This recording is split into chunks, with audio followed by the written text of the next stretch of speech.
Students, today we are starting a new chapter over fibers from animals. This chapter is included in your chemistry part. So, let us start this chapter named Fibers from Animals.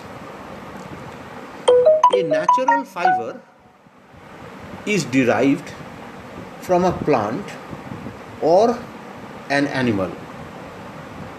Common examples of plant fibers are cotton, flax, and jute.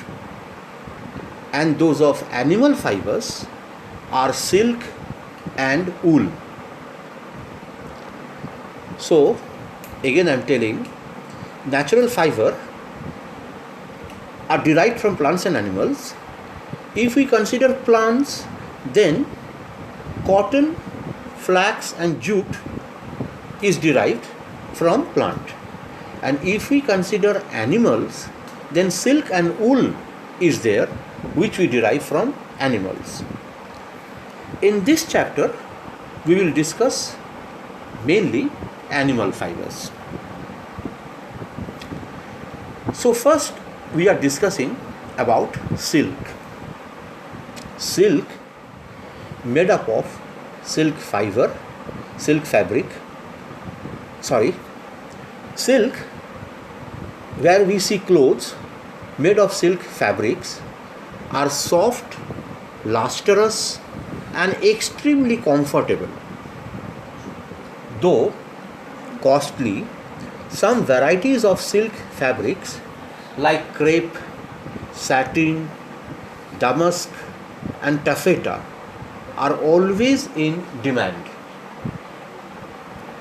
The history of silk is about, say, 4,500 years old.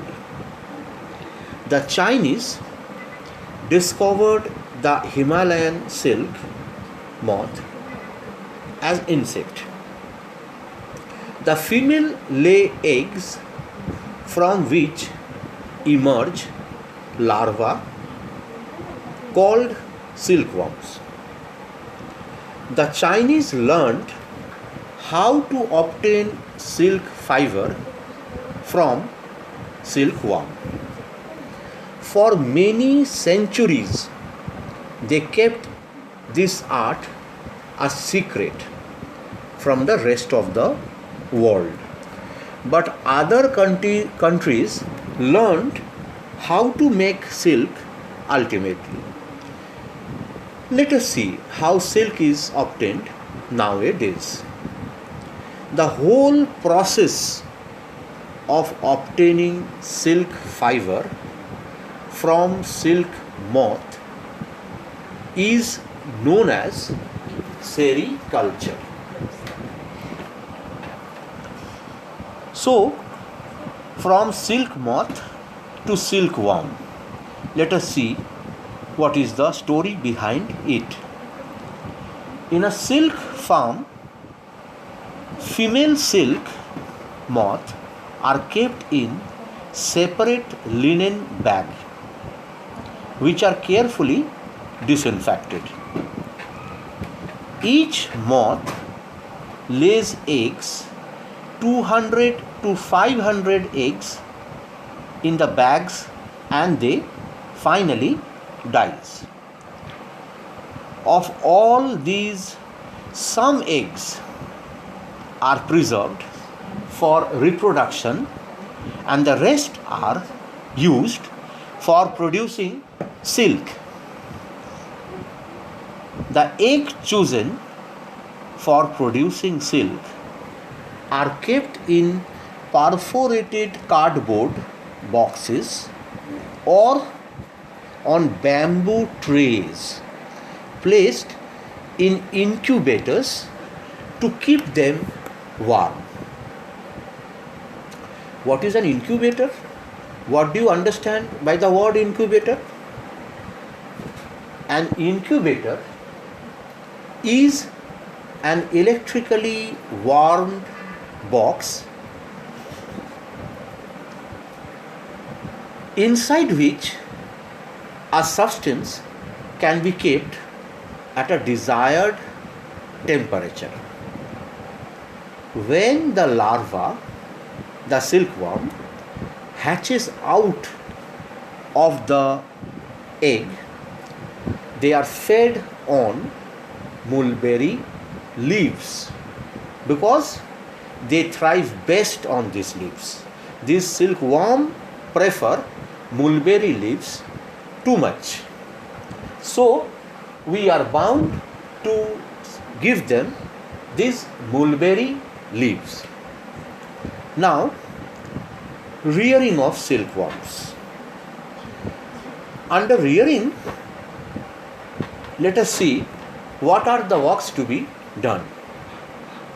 A perforated sheet of paper is placed over the hatching box or tray, and chopped leaves are spread over it.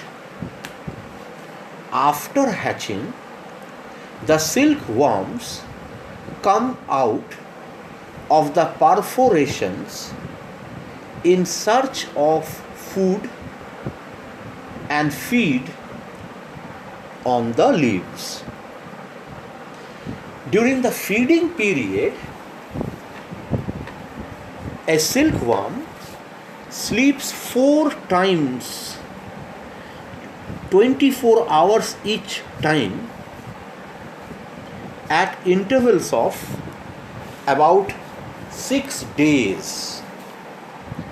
While sleeping, its skin cracks, and on awaking, the worm slows off, that is, leaves the old skin and comes out in a new one. This phenomenon is called molting. So they undergo molting. After the final molting begins, the last feeding period, which may last for about 10 days, begins the last feeding period, after which the worm grows to its full size. During this period, the room must be kept perfectly clean, and there should be enough light and sufficient air. Now, after this period, we observe a cocoon. What is a cocoon? A cocoon is a soft covering that an insect spins with silky threads to protect itself. The thread is formed by the hardening of a liquid secreted by the insect. When the silkworm is fully grown, it is placed on some straw or small bushes on which it can make its cocoon. Now, the worm completes its cocoon, which is about 4 centimeters long, in about 5 days. It develops, it grows, and the length more or less it attains is 4 centimeters in about 5 days, by producing about 600 to 1200 meters of what is called as silk filament. It is nothing but the saliva like substance which comes out from their mouth and which hardens in presence of air, and this very saliva which hardens, it takes the form of the so-called silk filament. Now what happens to the worm? During the period of spinning its cocoon, a silkworm is transformed into what is known as a pupa. In about 10 days after that, it becomes a moth. If the moth is left on its own, it comes out by damaging the cocoon. It ruptures the cocoon. Some cocoons are separated so that they can grow into moth and reproduce. The rest are treated as follows. Roughly about 8 days after the cocoons are made, the pupa are killed by exposing the cocoons to the hot air.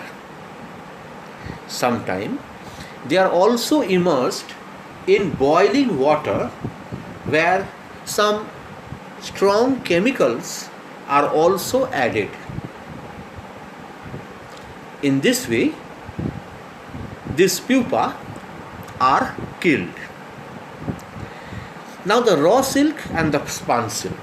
What is raw silk and what is spun silk? The filament which a cocoon is made up of is too fine, is very delicate to handle. So many of them are reeled together to yield, to produce a stronger thread called raw silk. Damaged cocoons are used to make inferior silk called the spun silk. So we have said about raw silk and spun silk. Raw silk, we what said that the filaments which a cocoon is made up of is too fine to handle, so many of these are reeled together to yield a stronger thread, and that we say as raw silk. On the other hand, damaged cocoons are used to make inferior silk for some other purpose use, and they are known as raw silk. So this is spun silk, raw silk and spun silk. Now twisting the threads, or rather what we term as throwing. The raw silk which is prepared is now twisted to produce what is known as a thrown silk. This process itself is called throwing, and the people who throw the silk are called throwisters. So this is about throwing. Next stage which comes in this process of making the fiber suitable for use is bleaching and dyeing. What is that bleaching and dyeing? The thrown silk is generally wound loosely on spoons or cones for bleaching and dyeing. For making white fabric, the thrown silk is bleached generally by a dilute solution of hydrogen peroxide. For making colored fabric, the thrown silk is dyed. The skins lose coils. The skin lose coils of thrown silk are boiled with soap and water, and then it is finally washed. This makes the silk soft, lustrous, but much too light.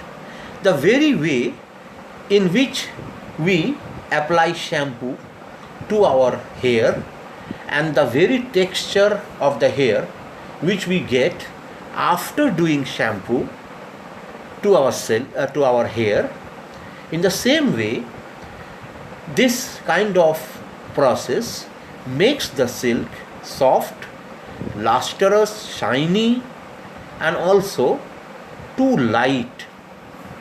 So the weight of the silk is increased now by soaking it in solutions of salt, of tin, lead, and iron. The salts are absorbed by the fiber and its weight increases, a process called weighting. The fiber is then dyed in the desired color. Dyeing is sometimes done after weaving. So after dyeing, we can now discuss about weaving. The fiber are wound on bobbins and later woven into cloth.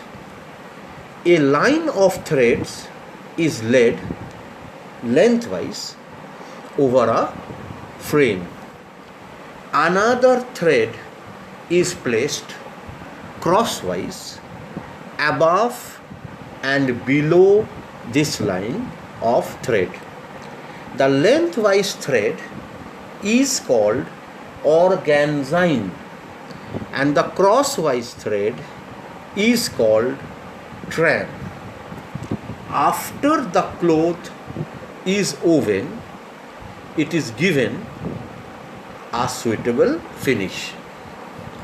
So, dear students, today we have studied up to weaving, the process of weaving. We have started our chapter with little importance. We have given our time over the history of this sericulture, how the production of this silk started once upon a time in China.